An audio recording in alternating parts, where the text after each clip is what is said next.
Eu quero cumprimentar os meus irmãos e as minhas irmãs e os meus amigos aí das redes sociais, que é do Facebook, do YouTube, do Instagram, do WhatsApp, né?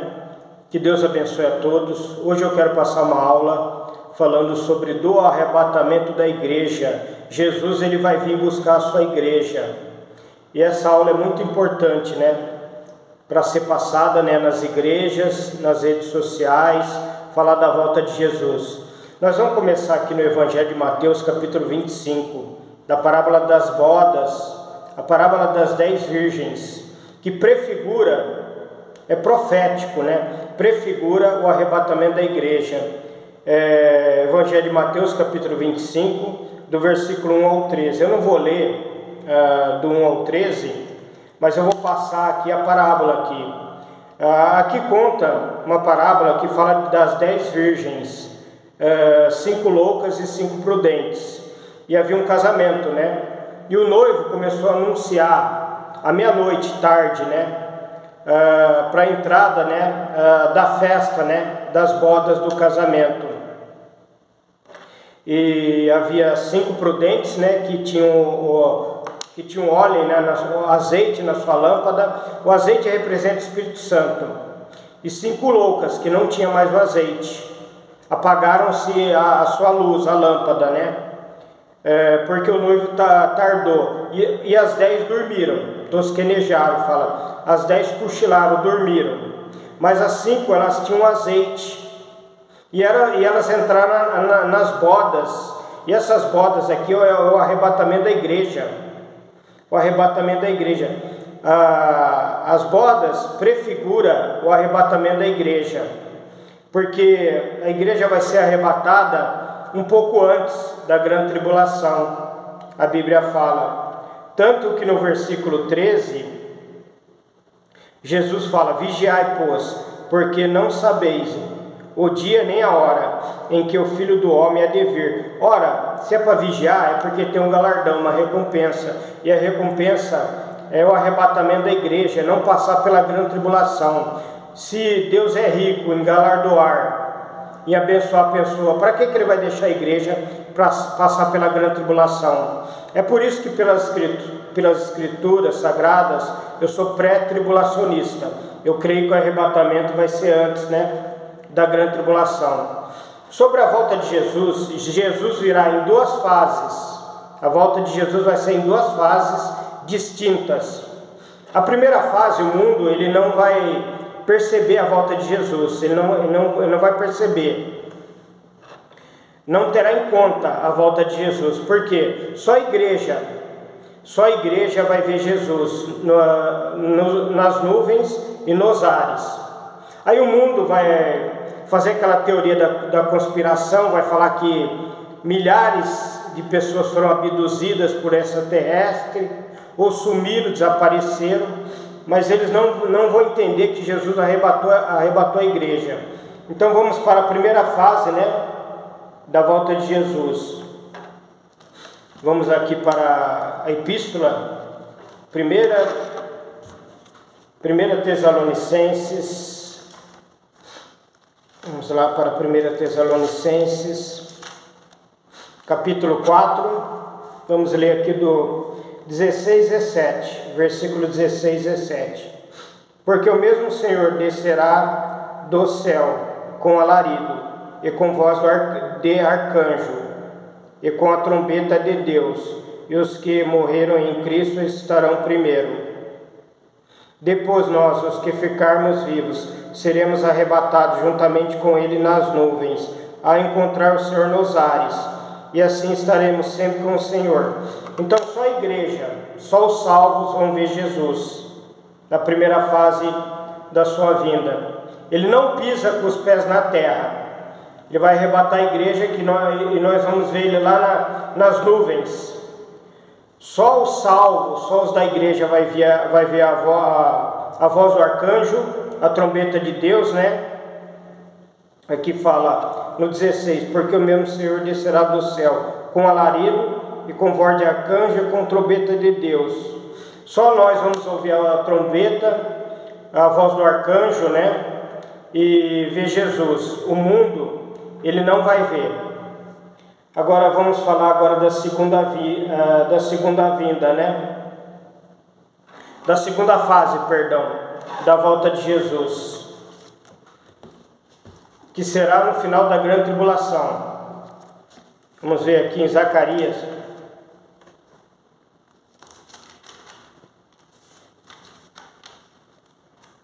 Vamos no livro do profeta Zacarias, no capítulo 14, no versículo 4.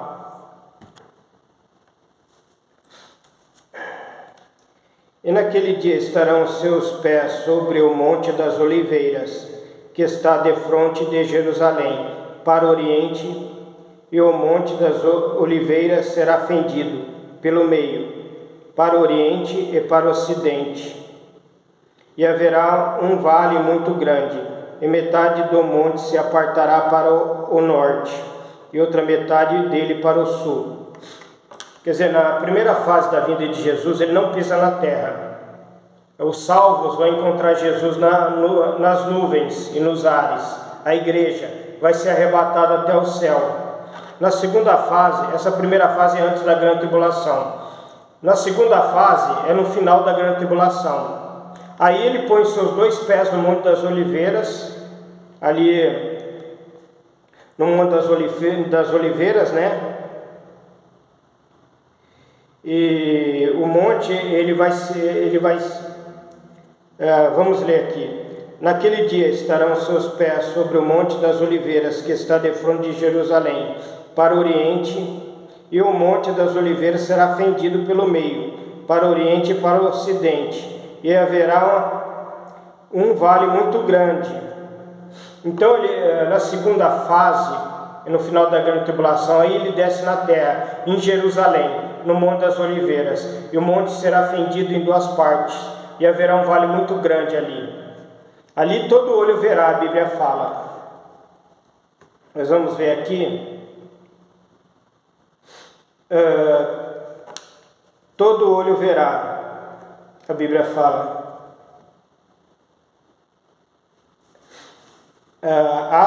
Vamos em Mateus, né? 24, 29.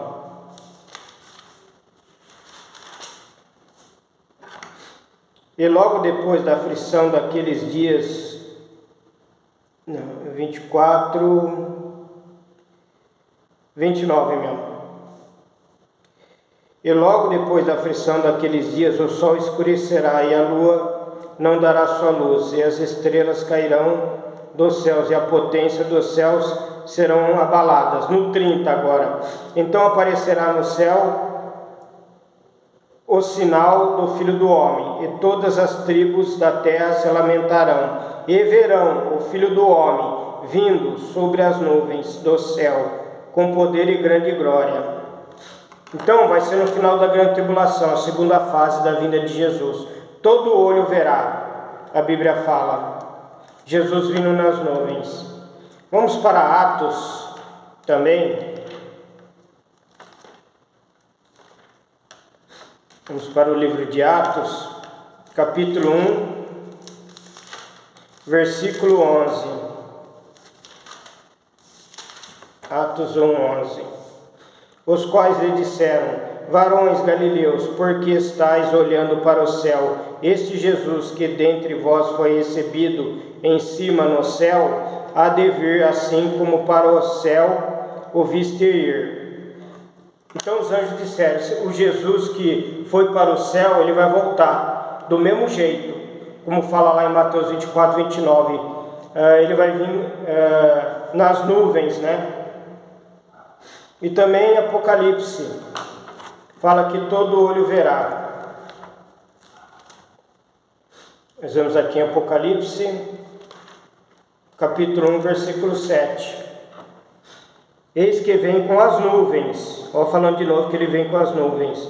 E todo olho verá, até os mesmos que o transpassaram. E todas as tribos da terra se lamentarão sobre ele. Sim, sim, amém. Diz que ele vem com as nuvens, né? Confirmando. Até os que os transpassaram, os romanos.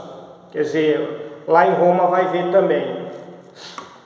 Sobre o arrebatamento da igreja, algo interessante falar, que vai ser num piscar de olhos. As pessoas vão sumir num abrir e piscar de olhos, vai ser tão rápido. Nós vemos aqui, vamos ver aqui em 1 Coríntios, né?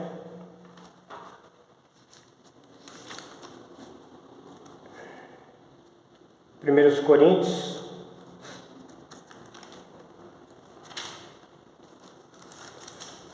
capítulo 15, versículos 51 e 52.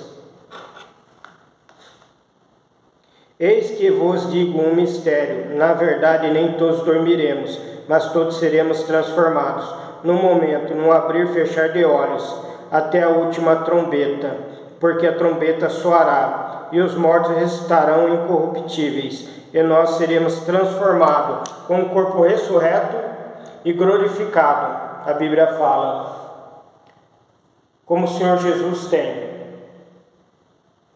Lembra quando eu falei das 10 virgens, as 5 prudentes que entraram nas bodas, a igreja que foi arrebatada, e as 5 loucas que ficaram do lado de fora? Essas loucas podem ser igreja ou pessoas que andaram relaxadamente, conforme o Evangelho, elas andaram relaxadamente. Elas não andaram conforme o que o Evangelho fala, para o ser humano andar no caminho de Jesus. Eles são os desviados da fé. Eles vão ficar na grande tribulação, mas eles vão ser salvos, só que eles vão pagar com a vida. Hoje nós vivemos da graça, tudo é de graça, a salvação é de graça, é só você aceitar e ficar firme na fé. Até na volta do Senhor Jesus Cristo, que a Bíblia diz aqui no arrebatamento. Agora os desviados que ficaram na grande tribulação, eles vão ser perseguidos pelo anticristo e vão ser mortos. Vão passar fome, vão passar perseguição, vão passar pela morte. Vamos ver aqui, em Apocalipse,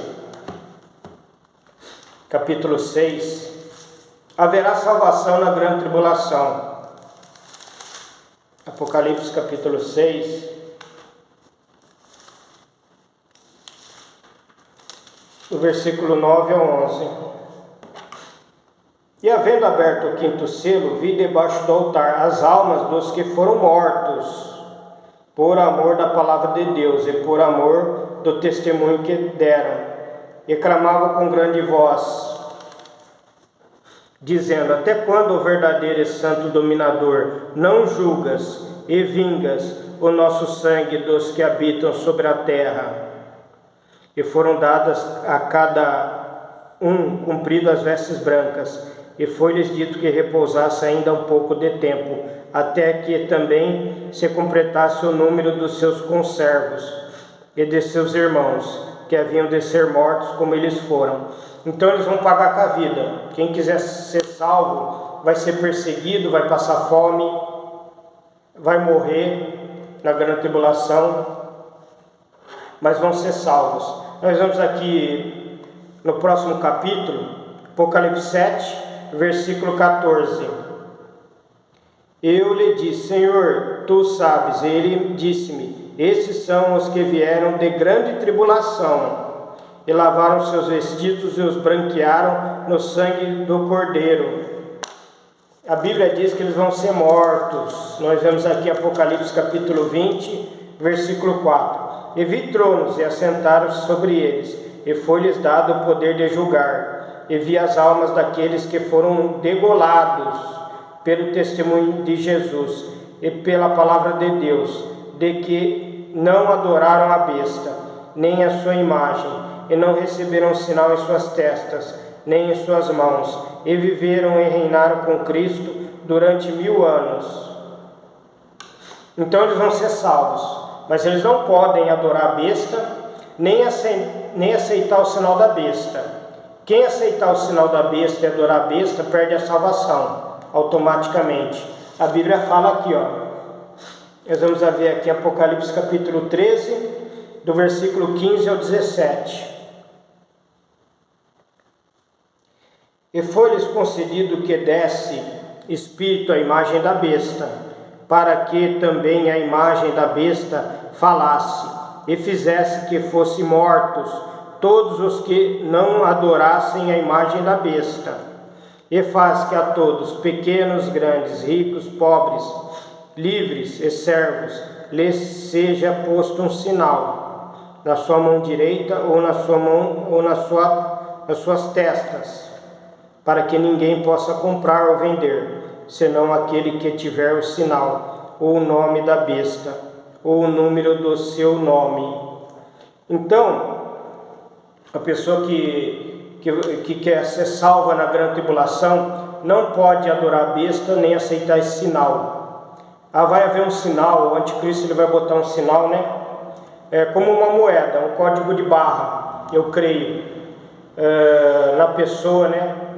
Como a ciência está se evoluindo, possivelmente vai ser um código de barra, que vai ter já o RG da pessoa, vai ter também as finanças também, não vai precisar ir no banco, porque fala que pode comprar e vender através desse sinal da besta, e não pode aceitar esse sinal, que vai ser na mão, né? E na testa. A Bíblia fala aqui, vai ser na mão e na testa, na mão direita, né? Ou na sua testa. Então a pessoa que quer ser salva não pode aceitar. Quem aceitar o sinal da besta ou adorar a besta perde a salvação. Nós vamos ver aqui em Apocalipse 14, do 9 ao 11. E seguiu-os o terceiro anjo, dizendo com grande voz: se alguém adorar a besta, a sua imagem, e receber o sinal na sua testa ou na sua mão, também o tal beberá do vinho da ira de Deus, que se deitou não misturado no cálice da sua ira, e será atormentado com fogo e enxofre, diante dos santos anjos e diante do Cordeiro. E o fumo do seu tormento sobe para todo sempre, e não tem repouso, nem de dia nem de noite, os que adoram a besta e a sua imagem. E aquele que receber, está bem claro a Bíblia, o sinal em seu nome. Então aquele que adorar a besta, né, ou a sua imagem, ou receber o sinal da besta na mão direita ou na testa, já perde a salvação, não tem mais salvação. Então aquele que quer ser salvo na grande tribulação vai ter que pagar com a vida, vai ter que morrer, ou ser perseguido, passar fome até o final da grande tribulação. O anticristo ele vai matar algum dos santos, como eu disse lá em Apocalipse 6, né, do 9 a 11, né, que fala lá dos santos debaixo do altar lá que foi morto, né, pela besta, né. Ele vai matar alguns santos, né, que não aceitaram adorar a besta ou a marca da besta, né, dos gentios, a igreja desviada, né, mas que foram salvos porque pagou com a vida. Ele também vai matar alguns dos judeus. A Bíblia fala que ele vai prevalecer na grande tribulação. Nós vamos aqui em Daniel capítulo 7, 25. Mas no final o anticristo vai ser derrotado pelo Senhor Jesus. O anticristo e o falso profeta. As duas bestas, né? Daniel 7, 25. E proferirá palavras contra o Altíssimo, e destruirá os santos do Altíssimo, e cuidará em mudar os tempos, a lei, e eles serão entregues nas suas mãos, por um tempo, metade de um tempo. Então ele vai destruir algum dos santos do Altíssimo, né? Nós vemos aqui no capítulo 8, 24. Daniel capítulo 8, versículo 24. E se fortalecerá a sua força, mas não pelo seu próprio poder. E destruirá maravilhosamente, e prosperará, e fará o que lhe aprover, e destruirá os fortes e o povo santo. Então ele vai matar alguns dos santos. Vamos agora para o livro de Apocalipse. No capítulo 13, né, de Apocalipse, no versículo 7. E foi-lhe permitido fazer guerra aos santos e vencê-los. E deu-se-lhe poder sobre toda tribo, língua e nação. Então ele vai matar alguns dos santos, dos gentios, né, que são desviados da igreja, as 5 loucas, né, das bodas das 10 virgens, que ficaram na grande tribulação porque não guardaram a palavra de Deus, não seguiram o evangelho, né, conforme o padrão de Deus, né, que deveriam seguir, estavam desviados, né, caíram em si quando viram a igreja arrebatada, e para não perder a salvação vão pagar com a vida. E também os santos dos judeus também, que o anticristo vai perseguir, mas ele vai ser derrotado no final. Em Apocalipse 19, né, quando Jesus vier com seus anjos, ele vai lançar no versículo 20 e 21, o anticristo e o falso profeta no lago de fogo. Que Deus abençoe a todos, que seja proveitosa essa aula, que possamos esperar a volta de Jesus, né, firmes, né, na fé, como Jesus fala, vigiai e orai. Que Deus abençoe a todos, até a próxima aula.